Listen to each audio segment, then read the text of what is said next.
को मधेसिया पीएम बनने वाला है, वहीला घंटी में वोट नहीं रहे के, सही लोग आने वाला है, वहीला घंटी में वोट रहे के,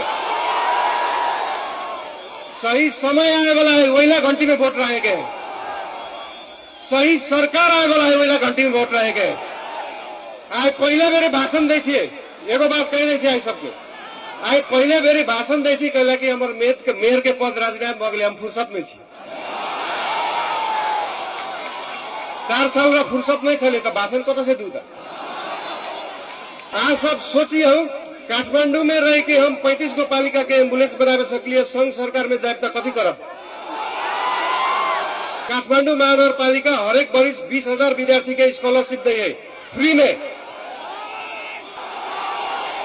ऊ कहियो केहू आए वाला, ऊ केहू राष्ट्रीय स्वतंत्र पार्टी है।